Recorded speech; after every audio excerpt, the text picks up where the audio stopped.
Gina. I'm Gina. I'm Christina. And we're the Gorgeous Geeks. And today we want to talk about some of our favorite actors who we think did a top-notch job. And this is our favorite. This is a list that we just threw together because... It's not the best, it's just our favorite Right. actors who we believe portrayed the best. portrayed really good comic book characters and, brought them to real life the best way they could on either television screen or a movie screen. Well, I want to start with arguably the best. Patrick Stewart as Xavier. Patrick Stewart as Xavier, it's like he jumped out of the comic book and said, hey, I'm Charles Xavier, let's do a movie about my team. Especially with Last Stand, because especially what was going on in the comic books, he's kind of like, I don't give a crap what you people say. This is what I did because I had to do it. So rare. So. Yeah, and Patrick Stewart said himself that he actually studied, the comic book material to play the part. But, I didn't even think he really needed to do that because he did such a good job. I remember when they first started talking about making an X-Men movie in The Wizard. They was asking, they took a poll of who do you want to play these various characters. And it was always Patrick Stewart, hands down. Right. Years before they even made the movie. And I was just so happy to see that he got it. One that they said that all the fans wanted to see play the part of Storm was Angela Bassett. Which I would agree with. I think she would have done an awesome job. Only thing about it is now she's gotten too old to play the role, and but whatever. So let's go down. Let's talk about somebody else. J.K. Simmons. J.K. Simmons did such a great job as Jameson. It's like the Spider-Man movie. Watching it the first time was so good. When they showed him, everyone just started laughing like, I can't believe they just did this. Like they found a guy this good, to be Jameson, look like him. He just talk like him. Talk like him. Acted like, if you This is the funniest thing. Like, I trust the barber. Like, why would you trust the barber who gave you that haircut? That's great. Right. And since we're sticking in the Spider-Man vicinity, let's get to William Dafoe's Green Goblin. Yes. And Norman Osborn. Like, I actually believe, if Norman Osborn was real, he'd say, yeah, he could totally play me. Right. He was charming but crazy, all rolled into a mess of meat. Yeah, you have to believe that this guy is so insane. I don't know, crazy. Pumpkin bow. A pumpkin, yeah, like a bowl, like a orange. Did you say bow or bowl? Bow.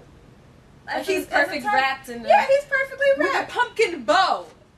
If it's orange and it has like little pumpkins on it, like a Halloween type of thing. I guess I understand what she's talking about. I guess I understand, but still stupid. Anyways, he was so good. He was so good. Like, you could actually believe that this guy could be so insane one minute and so crazy to, kill and murder so many people. And then not just crazy, but how he was talking to himself, just how Norman Osborn has that tormenting of the Green Goblin. But he still carried that charisma that, hey, yeah, I can believe he could take the last shot at the Skrull Queen and all of a sudden become public, favorite person. And take over Tony Stark's job. As our mother would say, let them demons get to him. He was really good. Well, he plays an excellent villain anyway. Yeah, he's really good. Even though people totally diss this movie, I still think Ray Stevenson did an excellent job, and I liked Punisher Warzone. Regardless, it was a good guy movie. Very good guy. I mean, yeah. Not that he's a very good guy, but no. What I'm saying is, I know what you're saying. But we know what you're saying. Action and blood. Let's stay with the character. He looked like Punisher. He was that. Yeah. Like I love Thomas Jane. I love that movie, The Punisher, with Tommy Jane. I've probably seen Thomas Jane's Punisher more so than any other Marvel movie, actually. Watched that movie. I can watch that movie right now. It was really good. Yeah. Twice in a row. But the point is, even the name Jane is kind of off-putting. But anyway, Ray Stevenson, he looked like if you ran into this man in a dark alley, you'd be afraid. And even if you were a criminal, you'd be Ray Stevenson was Frank Castle. Right from the comic books, Even though the movie was kind of corny in some parts, but we're not really talking about the movie, we're talking about the actor, portraying the character. And if anybody disagrees, read that issue of Civil War when he killed the criminals around Captain America and everybody else, and they're looking at him like, Why and he's did just you like, do that? he's like, what?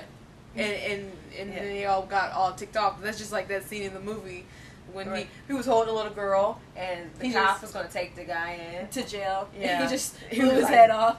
I mean, that's just Dog Nabbit Castle. You know, that's so funny. That's the Punisher. That's what he does. Ray Stevenson was the Punisher. He was Frank Castle. Now, if you didn't like how Frank Castle was, how Ray Stevenson was in that movie, then the Punisher just isn't for you. Yeah. And that's just it. Edward Norton. Edward Norton is, like, he is Bruce Banner. Like, You know, Edward Norton is a phenomenal actor. he is a phenomenal actor, but seriously, he kind of looked like Bruce Banner. Regardless, anyway, just based on looks, he looks like Bruce Banner. Right. And you know his I mean, you know, he did write some of the. He did help write some of the movie, right? Yeah. And you know, produced it or whatever. But he did so good. But you know what? I didn't think Eric Bana did a bad job. I think he's a little bit too hunky. Bro. Yeah, Eric, that's the problem. Eric Bana was too hunky. He wasn't. He wasn't nerdy enough to be Bruce Banner. And I know he was kind of nerdy in the scene with the helmet when he's on his bicycle. However, I think He's still hunky though. Yeah, he's still kind of hunky. There's nothing hot about Bruce Banner.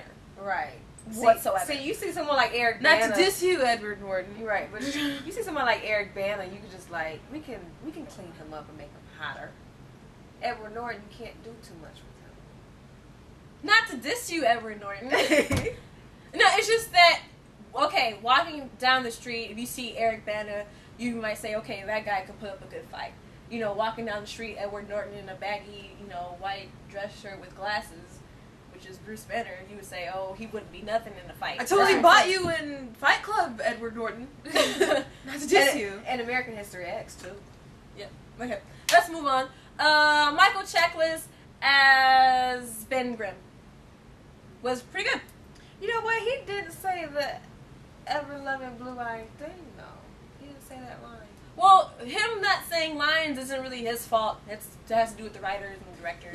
You know what? I kind of liked all the cast of Fantastic Four, with the exception, well, I guess the main ones anyway, with the exception of Doctor Doom and Invisible Woman. I liked Mr. Fantastic, and I like Johnny Storm. Well, the thing about it is, what makes Michael Chiklis' performance different is that there could have been other actors that could have played Reed Richards. There could have been other actors that could have played Johnny Storm. But I really can't think of another actor that could have played, you know, the Thing as good as Michael Chiklis. I can't think of another actor. Name one actor that could have played, and then did such a great voice as well. Yeah, that's true. I mean, I can't think of anybody else. So, No.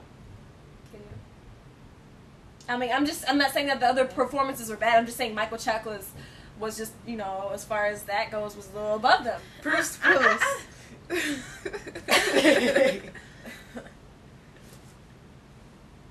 Now you're kind of thinking about it. I don't know. He's older though. Kind of too He old. on his suit. Does it really matter? How much older is he and Reed than Susan? Bruce Willis would have stole the movie.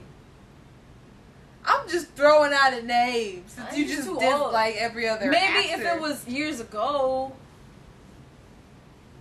he was younger. It's not No. important. No, I still think Michael Chiklis probably would have done a better job. Okay, Gary Oldman as Commissioner Gordon. He's one of my picks. I really liked Gary Oldman's. Gary Oldman can do so many things. It's ridiculous. The guy can play just about any kind of character if you throw at him, he can. I thought he was a basically good Commissioner Gordon, I guess, but I mean, I don't think he would have made my top person. yeah, not really. I liked Gary Oldman's Commissioner Gordon. Okay.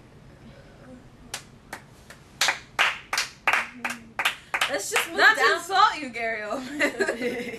Kelsey Grammer. Kelsey Kelsey Grammer. Grammer as the Beast. He was, first of all, I just love Kelsey Grammer. Yeah. I love Kelsey Grammer. I watch Frasier every night. Yes.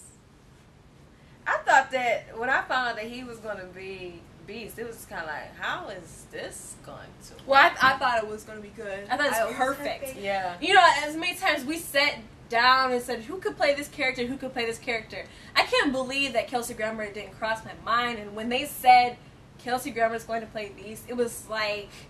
It was like finding out that chocolate syrup is actually really, really good on vanilla ice cream. Like, seriously. Like, it's like these two belong together, and Kelsey Grammer as Beast was like perfect. It was like the perfect Sunday. But you know what? I think the reason why we didn't think of it, when I say I didn't know how it was going to work with Kelsey Grammer being Beast, it's not because Beast is so acrobatic, because I'm thinking, okay, like, is he gonna bulk up? Like, what are they gonna do? Yeah. I mean, that's when I was like, how is this gonna work?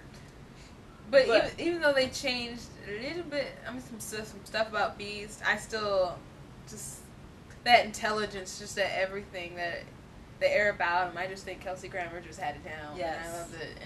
And I mean, it's just like, who else could play this, like, you know, arrogant but not so arrogant, but kind of deserves it because he's so flippin' smart. And but Frasier, and it's like, oh my goodness, let's put lovable. Frasier in a blue suit. It's just awesome. And lovable. Yeah. Beast is lovable and cuddly. Beast. I just thought he deserves to go up, like, on the top of the top of the top. I just loved Kelsey Grammer as Beast. I thought it was like a perfect choice. Yeah. Perfect. And I'm glad that he did it. Yes. Yep. Jack Nicholson, Joker. Love that Joker. But people were like, Heath Ledger, yeah. Heath Ledger's was really good. No, Heath Ledger's Joker was really good. It was like, I mean, kudos to him because he took a character that is so, you know, pronounced that. I think it's kind of messed up. They gave him Best Actor, and Batman wasn't even nominated for Best Movie. Whatever. I mean, you know, he took a character. No, but he took a character and he made it his own. Well, he did a really good job, but I don't think she got it because she ain't not like acceptable anyway. But he took a character and he made it his own, and that's very hard to do, especially after Jack Nicholson did such a good job. However, as far as being the closest to the comic books, I still think Jack Nicholson's Joker was the best. As far as being closer to the comic books. Heath Ledger was very dark. Well, Jack Nicholson, but he did, you know, Joker does crazy, dumb things. That's funny. And then he'll turn around and do something that you're like, oh my gosh, this is a mad clown. He's going to kill you. So, but like, if you was like in a room like with Heath Ledger, you know, it's just like, I'm going to die. But with Jack Nicholson, you have a shot. I'm laughing. And then I'm gonna die. Right. I'm gonna die with a smile on my face. Yes, happy. I'm gonna die with the semi-happy. And even though, you know, this isn't the fault of Heath Ledger or anything, it bothered me that there was no Joker smiles. That's just that is the thing he does. Yeah. Like, well, he cut some people, made a Joker smile. The Batman he killed, he cut his face. He made a Joker smile. I don't remember that. Yeah, he did. He did. That's how he made his Joker smile. He'd cut their face. I'm sorry, there's supposed to be gas involved. Yeah. I mean, you know, and I get excited too. If it's a bake scene, there's gas. What? Shouldn't have known. It was just like. But the thing about it is that Heath Ledger's Joker, even though I did laugh at the things he did, like the hospital scene when he was trying to blow up the hospital, and then it didn't work. I thought that was hilarious. And the magic trick was kind of like, ha ha ha, hospital, people were dying. How was that funny?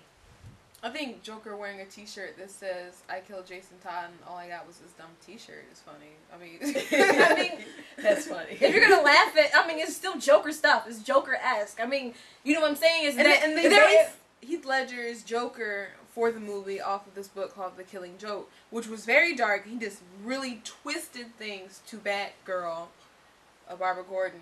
However, there was still some silly stuff, like he sang a song that I do know by heart, by the way. I will not sing it. It was really corny. That, you know, that's the thing about it, is that Joker, he can be crazy and serious like Heath Ledger, but he still has that corny aspect. And as far as balancing the madness with the corny, Jack Nicholson had it. I agree.